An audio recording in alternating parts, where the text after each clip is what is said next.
Hello, hello, hello, my family, my peak performers community, the ones who want to go higher and higher and constantly improve themselves, whether they're entrepreneurs, coaches, whatever it is, whatever field you find yourself in.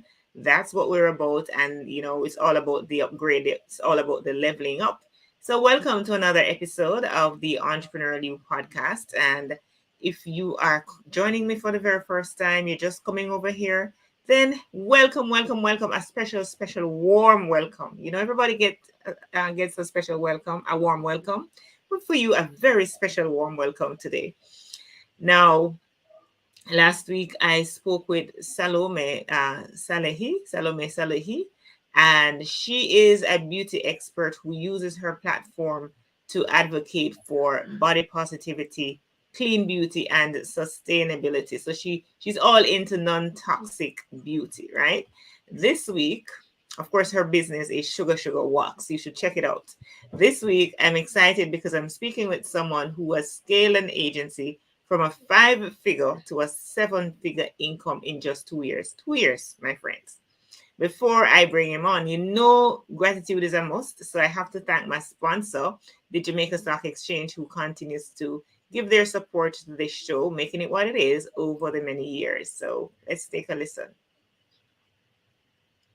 Hey, thanks so much, Welcome, Anka. welcome, welcome back. Welcome back to the Entrepreneurial You. Now, my guest on episode 310 of the Entrepreneurial You is Gaurav Sharma. Gaurav is the founder and CEO of Atrock, a results driven digital marketing company and a certified Google Analytics and Google Ads professional. Now, here's scale, as you heard me mention before, an agency from a 5-figure to a 7-figure income in just 2 years. 2 years, my friends. And he has increased leads by 10 times, conversion rate by 2.8 times, and traffic to 300,000. Yes, 300,000 per month using content marketing, SEO, influencer marketing, landing page optimization, sales funnel, and LinkedIn. He contributes to HubSpot, Adweek, Business to Community, HuffPost, TechCrunch, and many more reputable publications. Of course, he leverages his experience to help SaaS businesses, that software as a service businesses, influencers, local businesses, as local in the context of his environment, and e-commerce brands grow their traffic, leads, sales, and authority. This guest that I have today is a real deal. Welcome, Gaurav. Thank you so much, Anka. It's pleasure to be here. I'm super excited. Absolutely. So good to have you. Now, I'm going to baptize you with a question that I ask all my guests. But before I do that, where are you joining me from today? It's from India. Oh my gosh, I Yeah. was hoping you would say that. I mean, I knew that the accent and everything. I just knew that. We're in India. I am so in love with India. Like I could have a conversation on that for the whole time. Where in India are Wow. you from now? Are you now? India in Rajasthan, Jaipur. That's the Ah, west side India. Rajasthan. Yeah, yeah. It's a heritage place, Jaipur. Yay! Heritage The city. Taj Mahal, right? It's close to us. Like So it's it's near close, right? Agra. It's Yeah, it's close. right Yeah. in Agra, right? It's very, very close. I've been to the Taj Mahal. I'm all excited. Yeah. Yeah, I love It's a India. fun place though. India is a fun place. And you know the good thing? I spent 2 months there, Gaurav, which means that I got Wow. time to for the place to grow on me because I knew that had I just spent like a week, honestly, that first, dose of India could have easily kind of not let me like India. But having spent 2 whole months and got immersed into the culture, the food, the people, like the women's dressing. Don't get me started now. Let's get back on track. It's So, crazy. It's crazy though. see, I know a lot about your culture. So, my next question to you is what, if any, do you know about the Jamaican culture? Oh, Jamaican. Unfortunately, I've never been like went outside India so much. I tried to go before around 2020, but somehow the COVID thing happened. So since then, I'm still here. So, but one thing I heard about Jamaican is like they're like strong people or something like online. Not much I know, but yeah, I'd really Yeah. love to know more about Okay, Jamaicans. so I made up for what you don't know, right? So I kind of I made up by knowing so much about India. Oh my gosh. Again, I could talk about India for the whole time, and maybe we need to have a conversation around that at some other point. Uh yes. Well, let's get to the real meat of the matter. We're going to be talking about, scaling a digital business. First and foremost, let's talk about your journey, Gaurav, to getting involved in the digital space and becoming so successful at what you're doing. Let's talk about that. Start at the top. Okay, thank you so much. Okay, so it started all in like back in 2012. So I finished my engineering, and I was looking for some kind of job then. And the development work, the website development, those kind of area is something I didn't like much. So I went into a marketing field, and I joined an agency in 2012. And I realized I worked for like almost 2 years there as an employee, where I realized that most of the agencies around the world, like even India and even in US and European countries, what they do is they just try to sell like silver gold packages. They don't take care of clients at all. They just want to sell packages over and over and over and over. So, and that was something, and we were working as a like robot. Like we receive something and we just start working on it and then deliver it, and then that's it. And that is something never like kicked me really well for 2 years, because every single time clients are cribbing that results are not coming, they don't get the result they are desired, expectations are not meet properly, and those things really like put me in a situation that this is not something actually works out for the brands. It might work out for the agency to just make money, but for brands who are investing a lot, they're not getting anything. So then like quit the job, and I gained some knowledge doing the like agent working in the agency. So I used that and I started selling custom packages. So, and that is like the USP of my agency, till even now. Like from 2014 I started my agency, and now it's like 2022, we start selling custom packages for brands. So we analyze the website first, we analyze how website actually works for them, what are their goals, what are their like needs, expectations, and according to the like competition and competitive analysis and everything, we try to share the exact data that they need, or what exact campaign they should do, so that they actually get some good returns. And because of those things, we are able to retain most of our clients for like 5 6 years, and we're still working with them. And that's like the biggest USP I have for my agency. And this whole journey, it was kind of I had a like roller coaster ride, because when you start as a fresher and like entrepreneur, solopreneur in the beginning, started like one person as a team. It was really hard. It's really hard because you don't have any knowledge about like CRMs, how to manage clients, how to communicate really well, how to what are the expectations. So those kind of roller coaster ride was something crazy that I've learned throughout the time. But yeah, now things actually worked out pretty well. And even on the like when the COVID happened, in my company we have like almost 30 40 people team, and we didn't lay off anybody. We tried to like maintain everyone so that in the hard times everyone stay together. So a lot of things happened this during this 8 years, but yeah, finally we kind of made it through the COVID. And yeah, so things are pretty good now. Awesome. All right. So let me just clear up a couple of things. So first of all, Gaurav, you're so successful that you think that you're still in 2022. It's actually 2023 now. That's fine. That's fine.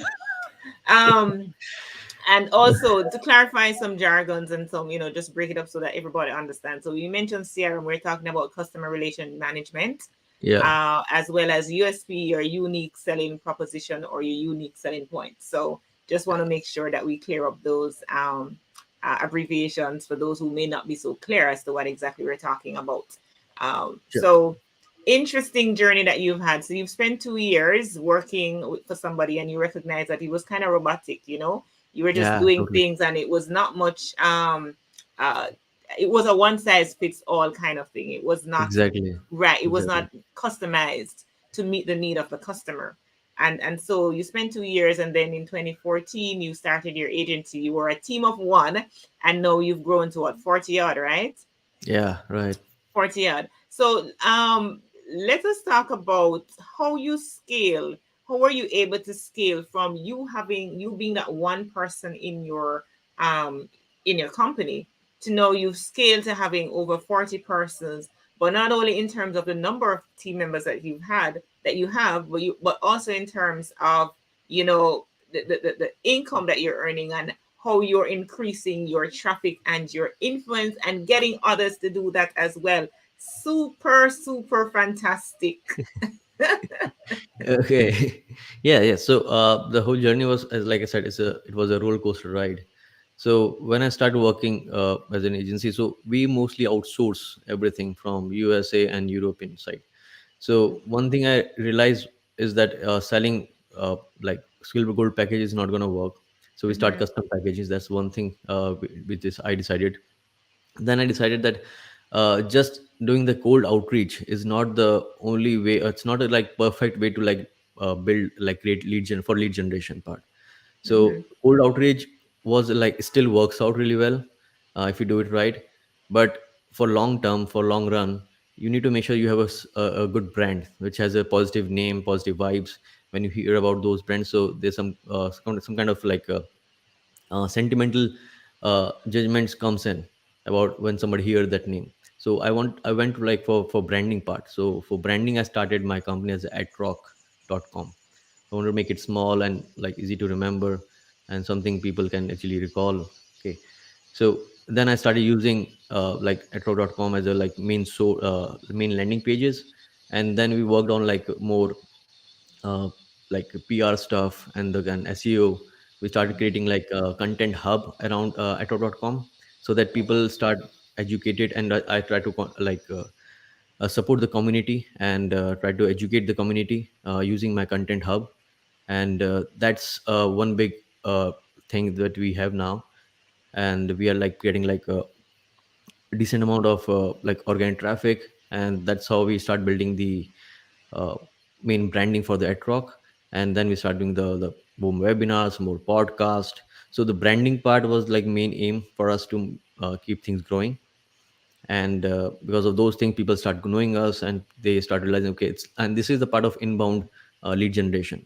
So that you become a brand, you become like doing the personal branding, doing the like company branding, people know you. And because of the branding and the positive vibes you like create, people come to your website. And that time when people come to your website with inquiries, the closure rate is kind of very higher than when you compare with the outbound lead generation. So those Right. things I started mix. Awesome. So you've mentioned two things: inbound lead generation and outbound lead generation. Let's talk about the two briefly, and what your focus should be, you know, to nail each one, you know. Yeah, yeah. So for like when we do the outbound lead generation, so we also do outbound lead generation right now as well. But that's kind of a backup plan for us. So, but those things are like more customized and a personalized basis. What people do in the past is like they just borrow a list from the database. They set up like automation, just create some basic templates and send it out. But when you just personalize those emails, you make sure that the email database that you have is validated and it's verified with the name and the email address. And then you just set up a kind of personalized email for each person, and it's not like it's like 80% template, 20% personalized, using some kind of data of their website, some kind of name, and some kind of like any input they have about their like past history from LinkedIn or somewhere else. And when you have like 20% like personalization within the template, and when you do the automation with like for decent follow-ups, making sure that all the technical parameters of the emails are good. When you do this kind of like automation for outbound, it works out pretty well in terms of like more lead generation for any brand. Matlab, it means you can do this for any industry as well, and works for B2C as well for B2B. Mm-hmm. So that's for the outbound lead generation we do.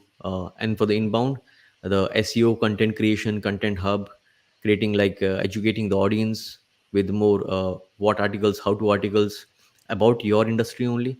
Like we sell a lot of SEO services, so we talk about SEO all the time. And that's how people get to know the people who are like who have money and still they're skeptical about like spending money with the wrong people. So they like to like want to make sure that the person they are going to hire, they are actually know, they have a know-how of SEO and everything. And Mm-hmm. when they see it from like from webinars, podcast, from blog post and guest posts, so they get a positive vibe that this person actually know what they're doing. Now they come to you and then you can just close the deal. And this kind of inbound lead generation works pretty well, and it has like better ROI compared to outbound lead generation. Although time period is kind of inbound has, it takes a lot of time. For outbound it's kind of works out on a monthly basis. So these are like two different perspective when we do outbound and inbound lead generation. But for Right. long term inbound, for short term outbound, that's Outbound, kind of a good absolutely. strategy. And for those again who are newbies to the terms and on entrepreneurship in general, so ROI, return on investment.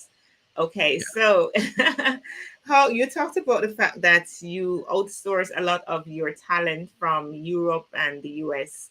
Yes. Let's talk about now your buyer persona.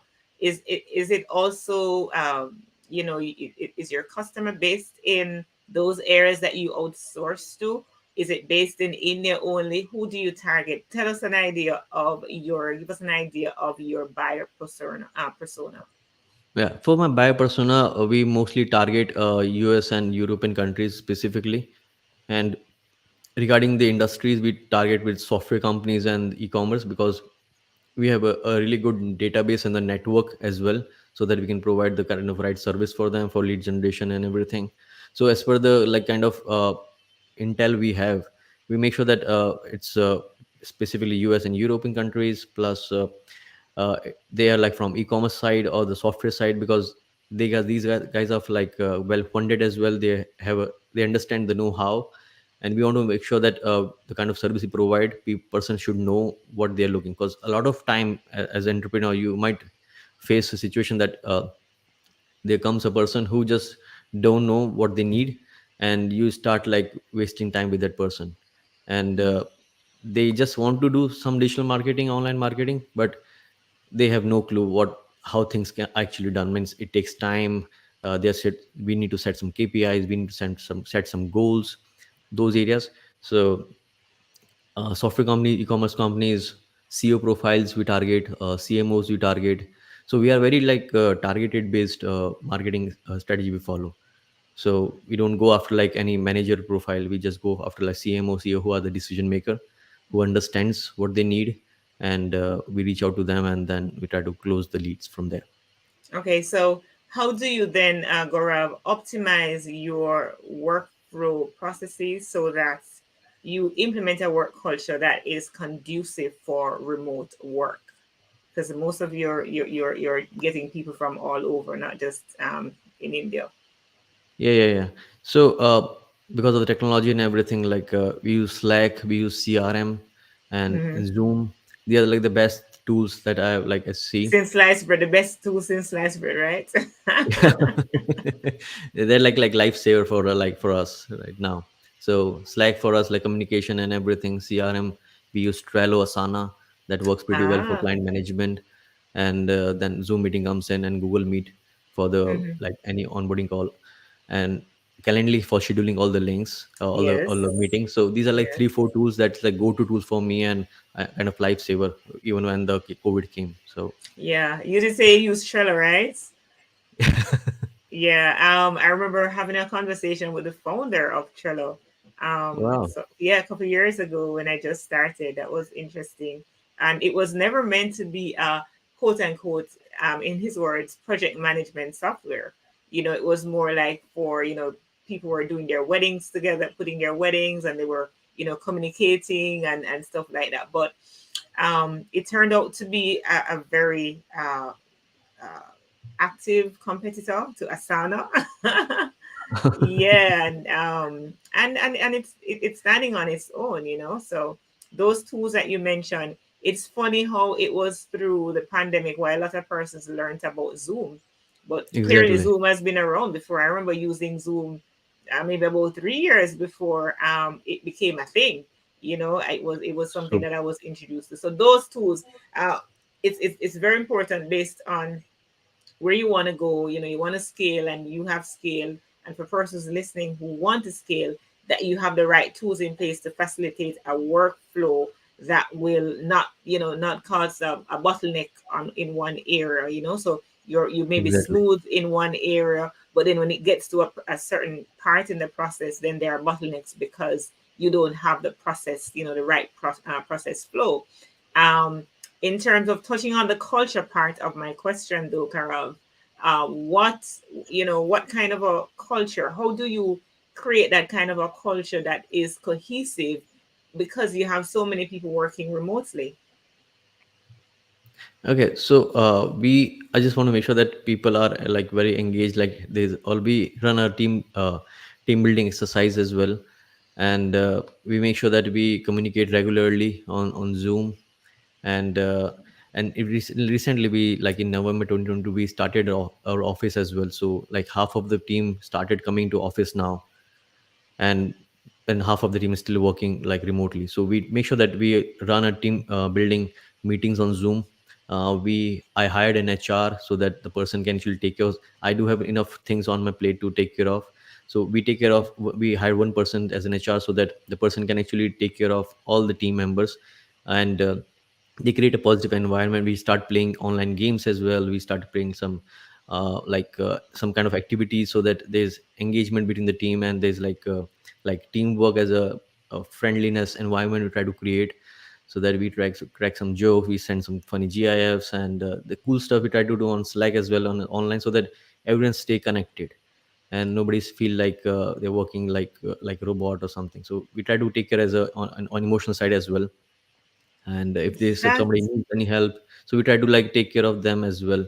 If somebody just not feeling good, or if something happens in their family or whatever, so we try to hear them out, and whatever we can do for them, we try to take care of it. it's So important that you said that and made that point clear, because when I mentioned your success, in the intro, a lot of persons perhaps think that it's all work and you're all nerds and it's all about just your head down and buried into what you must get done. But you have created an environment that the yeah, human side, the emotional side of persons, are your team members are being catered to, because at the end of the day, people are not robots and they true. will burn out and tune out if they're not engaged in other ways. So that is excellent for you to share. Yeah, exactly. Means one thing I have learned, that if somebody is not happy working like for long term, they will not work with you. So if you're like creating a talent pool in your company, you need to make sure that every person is emotionally happy, and they are like financially, from the incentive point of view, that's a different area. But the emotional side, like a support or something, that security is there for the team, so that they stay together for long term. And because as entrepreneur, you just cannot invest time in terms of just taking care of team all the time, because if you just, people come and people go, if you're just working on the hiring process all the time, then you won't be able to focus on the growth part of the company. So in the long term, you will be like frustrated and fucked up mood totally. And the best thing is, you need to make sure that the team is super happy, they are emotionally happy, and financially, definitely that's a big part that you need to you need to like incentivize. But yeah, those things need to take care of, to make sure that uh, you can focus on the growth of the company, and then for the long term, things multiply. So Yes. So let's talk about tracking your team's time and their productivity, because yes, you cater to the human side and you want to make sure that you have fun stuff going on. You play games, which is a good thing. Kudos to you, because all work and no play makes Jack a dull boy or Jane a dull girl. So, how do you track though? Because at the end of the day, it's business, and you have to ensure that work is done. How do you track right. your team's time and their productivity? Right. So, for time and productivity, one thing we use like attendance model we have on Slack. In such we use Mesa 6 online attendance model, and then we use Clockify. Clockify is a timesheet management software. So where person actually like add the timesheet. But now see, there are like different softwares like Time Doctor, Hubstaff, where you can do the screen monitoring as well. Mhm. And that's one thing I have in my mind, because being working in the agency in the past, like that company had this hub stuff, and they are actually monitoring the screen. That person is like not doing the Facebook and WhatsApp or anything else other than just working, because a lot of people do this. But that's kind of micromanagement, and that's something I don't appreciate much, micromanagement. So Mhm. we want to make sure that we create a team that actually support each other and trust. So we do make sure that we have like timesheets, that person is actually doing like all the 8 hours work in the day and managing everything there. And they're like, they have some managers as well, so that the junior person is reporting everything to the manager, and manager is taking care of everything, and I make sure that manager is trustworthy for us. And this, the whole hierarchy works smoothly. So micromanagement we don't do. It's just that we make sure that they actually have done the job, and the manager is verifying those things. And for the managers, like three four managers we have, I trust them because they were working with us for like 5 6 years. So this kind of hierarchy work, and we make sure that the thing works out smoothly, and there's like more like teamwork, like trust is there for us. So this is how we like kind of work.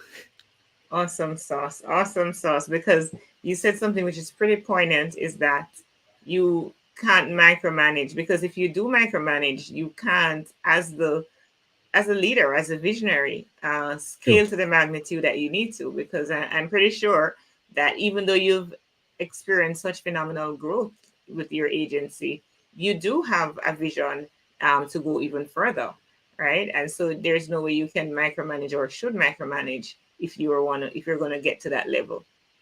Yeah, one thing I like to share for this, like the side effect of as this part as well, like when you put a trust on some people as well, like you heard the moonlighting, right? Recently, during Mm-hmm. the COVID, people start doing like dual employment while working from home, right? And that kind of issue we also faced as well in the past. But still, I don't appreciate micromanagement at all for because for people, because one person can do moonlighting or two-person can do this, but the whole team cannot suffer for to have like strict management and create like strong rules against the employees, because people get frustrated because they have a life and they just want to make sure that they're comfortable. So I wanted to give a comfort environment. And the biggest thing we is to create pillars in the company, a pillar, trusted people in the company. So I have touch like grace of God, like 4 5 like extremely trusted people that I can like go blindly that person, because they're working for 6 years for us. And having pillars, no micromanagement, trust, uh, trust building stuff we do. And this kind of clockify timesheet management and attendance model is kind of very enough, is kind of enough for us to make sure that team is good and we focus on the growth part of the company. And the result is here for us, like $1 million company. So What one piece of advice, Gaurav, would you have for somebody who wants, somebody in Jamaica, perhaps in the US, wherever we have people listening in 140 countries, over 140 countries? What one piece of advice would you give to somebody who's thinking about starting a digital agency?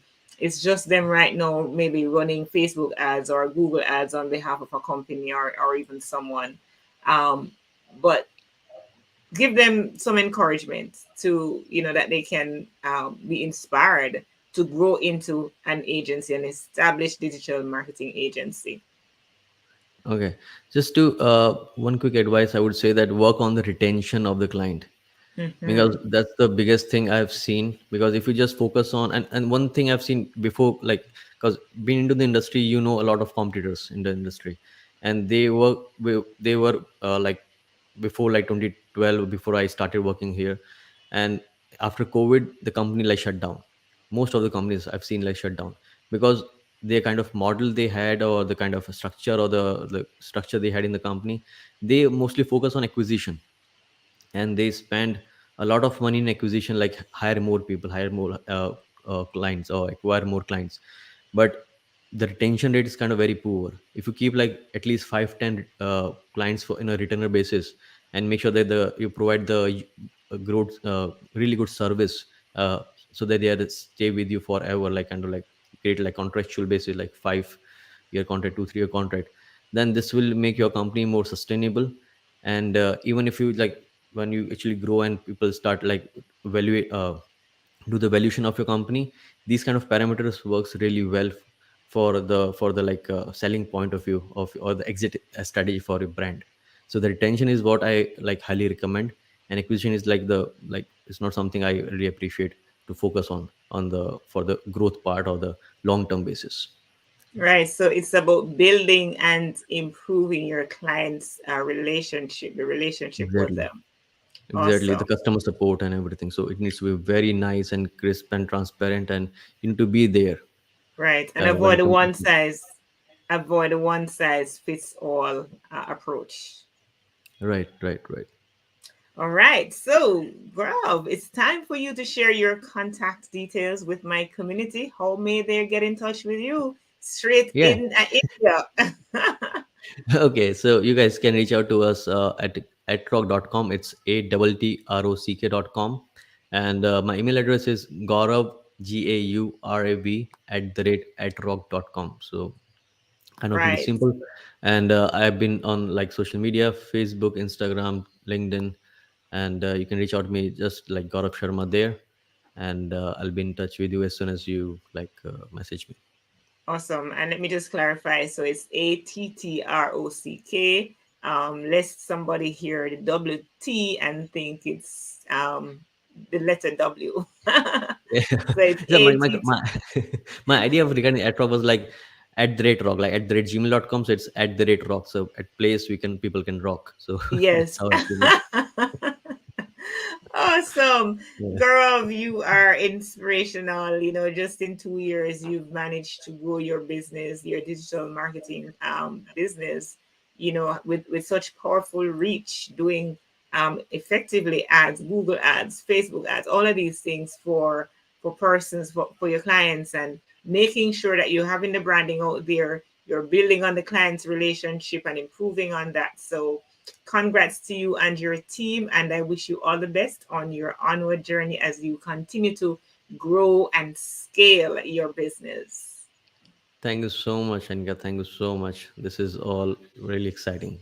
Really, really. Absolutely, absolutely. And thank you, my community, for tuning in to this episode with Gaurav Sharma.